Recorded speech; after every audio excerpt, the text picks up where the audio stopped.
This video is in affiliation with Collingwood Insurance. Today I'm going to try and show you how to move a manual car quickly from a standstill.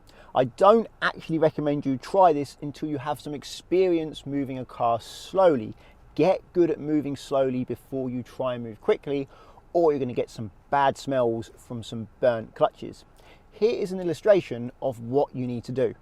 I'm going to try and use this piece of paper and this pen to explain to you how you need to use the gas and the clutch to move a manual car fast. Here is a line. This line represents your clutch. So this is your clutch down, and this is your clutch up. This pen is going to represent how high you're holding the clutch. So this is when your clutch is all the way down, and this is when your clutch is all the way off or up. And this line here represents your clutch bite point. So if you lift the clutch to here, you're not going to move. Lift the clutch to here, you're still not going to move. Lift the clutch to the bite point and hold it there, your car will start moving away smoothly. Lift it beyond that bite point, you'll either stall or bog down. Bog down is when you lurch forward, slow down before you then speed up again. It's not a very nice way to move away. And this is why when you're trying to move away without any gas, it's so hard to get the clutch right, because your clutch bite point is effectively so small, it's very hard to control the car when you're moving away. And it also means you can't move very fast without either stalling or bogging down. However, if you give some gas, let's say you give 1,500 RPM of gas, that's effectively going to make your bite point taller and easier to control and allow you to go faster. So now, if you lift the clutch to here, you're still not going to move away. But if you lift it to here, you'll start moving slowly, you accelerate slowly. But if you move it here, you'll accelerate more quickly. Again, if you move it beyond the bite point, you will either stall or bog down. In this case, you probably won't stall, because if you're giving revs, it's quite hard to stall. The car will just likely bog down. Let's say you give 2,000 RPM of revs, then it's even longer look. You can lift the clutch even higher without bogging down and without stalling, but accelerating more quickly. However, if you give too many revs and lift the clutch up too high, you run into another problem, which is wheel spin. So you don't want to give too much gas and lift the clutch up too high, but just practice it, get used to it. Around about 1,500 RPM to 2,000 RPM should be all you need for most normal fast starts on the road, and then practice how high you can lift the clutch without bogging down and moving away quickly and smoothly. And if you don't know what wheel spin is basically when your wheels spin really fast too quickly to grip the road. So they spin quickly, generate smoke and noise, but the car doesn't actually move forwards very quickly compared to the wheel speed. Not very helpful when you're trying to move away quickly. So now I'm going to try and move away quickly without gas. There's two main problems. I'm not going to be able to lift the clutch up very high to begin with, so I'm going to start slow. And when I add gas, it's going to take time for the gas to respond, because when you press the gas pedal, the engine speed doesn't increase straight away. It takes time, so I'm going to have to wait for that to happen before I can lift the clutch a bit higher to get going more quickly. Let me show you. Clutch down, first gear, handbrake off. Cover the gas when ready, but I'm not going to press it. Make sure it's safe, no one coming. I lift the clutch to the bite point, starts moving. I add gas there, and I lift the clutch a bit higher, and now I'm accelerating faster. So it's not a really fast start. I'm not trying to do burnouts here. I'm just trying to show you how to get going quickly. And of course, it's not a really fast start. I didn't have any gas. I'm going to show you soon how to do better than that. So this time I'm going to move away with around about 1,500 RPM of revs. This will allow me to lift the clutch up straight away quite high, which will enable me to move away more quickly. I'm not trying to show you how to do burnouts. I'm not trying to show you how to do good 0 to 60s here. I'm just trying to help you move away more quickly to pull out into a busy junction or a busy roundabout. So it's not going to be a fire burning start, but it's going to be quicker than what you may do on your early lessons when you're starting out learning to drive. So I'll get the clutch down, get first gear, take the handbrake off. Then I'm going to get the revs to around about 1,500, around about there. Make sure it's safe, and now I can lift the clutch up a lot higher than last time, and there you go. So I start accelerating straight away much more quickly. This time I'm going to move away with around about 2,000 RPM of revs. So this time I should be able to lift the clutch even higher and accelerate even more quickly. Here we go, clutch down, first gear, handbrake off. Let's try and find about 2 grand of revs. No one's coming, lift the clutch up, there we go. and that moved away a little bit more quickly that time. And I'll go straight into this now. I'm just going to stop here and show you again. This time I'll show you how to really get going quickly. Once the clutch is finished, if you really do want to pick up speed, add more gas. When you get more skilled, you'll be able to add a bit more gas and lift the clutch a little bit higher in the process of moving away. But I don't recommend doing that until you've got a bit more practice, or as you might burn your clutch out. So handbrake's off, I'm in gear. Let's get 2,000 RPM of revs again. So something like that, maybe a bit more, it doesn't matter. No one coming, I'll lift the clutch to the bite point, and when I feel that the clutch is done, the revs start going up, then I'll put my foot down. And you see, now I can really get the speed up very quickly. Shot up to 20 there, but it's important to let the clutch finish its job before you do that, so you don't burn the clutch out. You know the clutch has finished its job because the revs will start to build up on their own. Once the revs start building up on their own, you know you can come off that clutch completely and put your foot down on that gas hard and get going if you need to.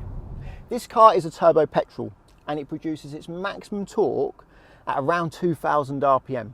Therefore, there's no need for me to give more than 2,000 RPM to get the fastest start I can. Giving more is only putting more heat into the clutch than necessary, causing that clutch to wear out more quickly.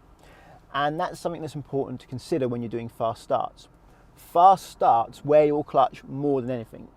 Using your clutch to do a hill start doesn't wear your clutch nowhere near as much as giving loads of revs and lifting the clutch up to the bite point.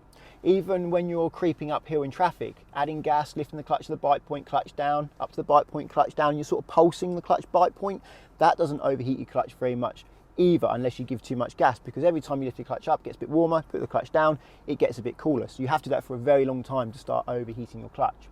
Your clutch doesn't really wear until it starts to overheat as well. At normal temperatures, it doesn't wear much. It only wears when you overheat it. And giving loads of revs as you lift the clutch up overheats your clutch very quickly. So giving 3,000 or 4,000 RPM of revs will make your clutch very hot, almost in an instant, which will seriously reduce its life. Another way to wear your clutch really quickly is to hold the car still on the hill using the clutch. It's okay for 3 or 4 seconds, but once you start doing it for long periods of time, it will wear the clutch out because it will start to get hot. So for example, I'll put it in gear, get some gas, get some bite point, handbrake off, and I'll just keep the car still using the clutch now. That's really going to start making it hot. I push the clutch down a little bit, it starts rolling back, see, up a bit, it starts moving forwards. So I am balancing on the clutch, it's getting really hot now. You don't want to do that for very long.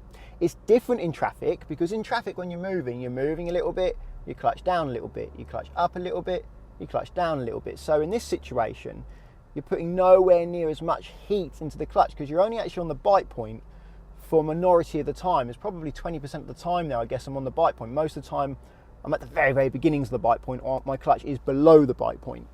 Now I'm going to show you how to do a quick start with skill. Now the reason why I say with skill is because this method takes a lot of skill. You want to be driving for a little while before you do this. You don't want to be doing this when you're learning to drive. You want to do this after you had a license and you drive regularly, because it requires good control of your gas and your clutch. The method I showed you earlier of giving around about 2,000 RPM of revs and lifting the clutch quite high into the bite point is relatively easy to do and will get you going quite quickly. Definitely good enough for busy roundabouts. Now I'm trying to show you how to do the best start, quickest start possible. Now in this car, as I've said, there's no point really giving more than 2,000 RPM. I have shown in other videos giving more than 2,000 to demonstrate what it'd be like if your car didn't generate much power, but this one it does. In fact, I do have another car which I'll try and show you later in the video where I do need to give more revs to get that thing going quickly, because it doesn't generate its peak torque till 5,500 RPM. But in this car, 2,000 RPM is all I need. Once I've got 2,000 RPM, I'll lift the clutch to the bite point. Now this is where the tricky bit comes in. Once you're at the bite point, you don't just hold it steady anymore. You'll add a bit more gas and gradually lift the clutch. Add too much gas too soon, you'll overheat the clutch and burn it, and you'll get a very bad smell. Lift the clutch up too much and you'll bog down. Add too much gas and lift the clutch up too much, then you'll wheel spin. So it takes a lot of trial and error practice to get this right. So let me show you what I do. Clutch down, first gear. I'm probably not going to say what I'm doing. You're going to have to watch me do this, because me saying what I'm doing is only going to distract me from doing it. I'm going to try my best to get the quickest start as I can. I'm going to do 2,000, and let's see how quickly I can get it to 30 miles an hour. So around about 2,000 RPM of revs, no one's coming, clutch, bite point, go. And there we go, it's 30 miles an hour. I did actually start to wheel spin there over 25, because my foot was flat to the floor, and the traction control system did have to cut in a little bit to stop that. Normally, on a day like today, it's quite sunny, I can use full power without wheel spin on the road like this, but obviously not on that occasion. The road was slightly slightly more slippery than expected. So this is a Vauxhall VX220. It has a very tuned engine in it. It's a standard road engine that's been completely stripped down and modified to race levels of performance. It gets its peak torque at 5,500 RPM. I get my best starts in it from between 4,000 and 5,000 RPM. I'm not going to do that because there's really no need and I don't want to burn my clutch. So I'm going to probably do around about 3,500 RPM. It's loud enough. I don't want to disturb people. There are some houses not too far back there. And I'll lift the clutch to the bite point very high. And because it's mid-engine and rear-wheel drive, it's not going to wheel spin. I'll be able to put my foot flat to the floor on the gas pedal shortly after getting to the bite point. The thing is, once I'm at the bite point, it's no longer going to over-rev and burn the clutch in this car. It doesn't have enough torque to it. As long as the clutch is high enough, I can get my foot flat to the floor on the gas, gradually completely come off the clutch, and then the car will just hopefully fly up to about 40 miles an hour. So that's about 3,500 RPM, clutch very high. Once I start moving, I'll increase the gas until it's all the way down as I come fully off the clutch, and that should give me a good launch. Very hard to get this exactly right though. It takes a lot of practice, and this is my second take because I bogged down on my first take. Hopefully I get this one right. So clutch down, hopefully you can see what I'm doing as well, just make sure that camera is good. Yep, and you see me there. Handbrake off. It's going to get a bit loud, so 3,500 RPM. And you know what? I'll wait a second. There's a van coming in front of me. I don't want to scare them. And now there's a learner coming up behind, so I will just wait for them to go past. And what I'll do is just fast forward this video a little bit and cut to a clear bit of road. Okay, so here's a clear bit of road. Now that car will be gone by the time I get going. So 3,500 RPM, and then let's see what happens.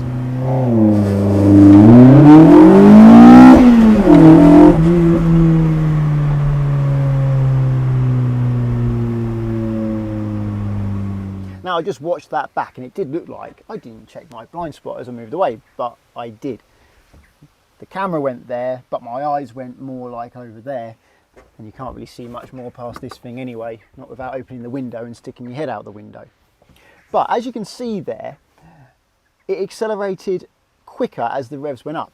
And that's the thing with older cars and older normally aspirated cars. Most cars these days are turbo, where you get full power at say 2,000 RPM and it will pull just as hard at 2,000 RPM as it would at 6.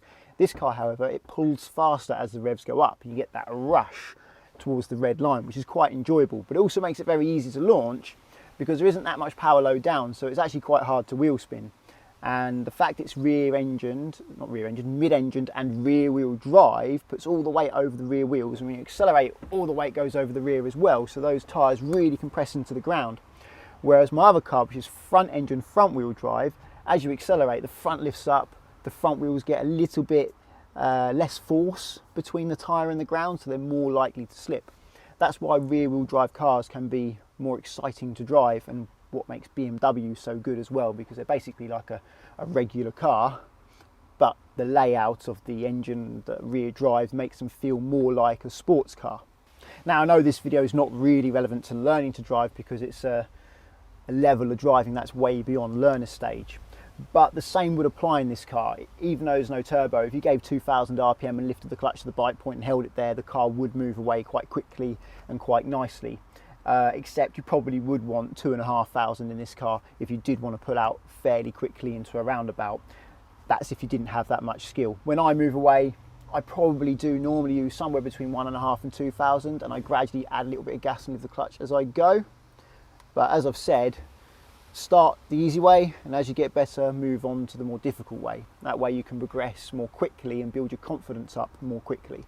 Confidence certainly does help you get better at the more challenging aspects of driving, because confidence can get in your way. So finding easy ways to drive that help you build that confidence sooner will help you get more skilled sooner. I hope this video helps you move a manual car quicker from a standstill. If you think it will, please give the video a thumbs up and check out Collingwood and Confused in the description. Collingwood are great if you're learning to drive and want to insure yourself on a friend or family member's car, because you can do so without affecting their policy or risking their no claims bonus. There are short-term policies and long-term policies available. If you cancel a long-term policy, you do get a pro rata refund for what you haven't used, and using the link in the description at the moment gives you up to 35% off and a £20 Amazon gift card. I do recommend that you compare your quotes though, so go to confused.com and compare Collingwood with all the insurers that Confused can compare for you. Therefore, you're comparing loads, including Collingwood, and making sure you get yourself the best deal. Using the link in the description to confused.com will support this channel. If you want to get my future videos, please subscribe, and until the next one, cheerio.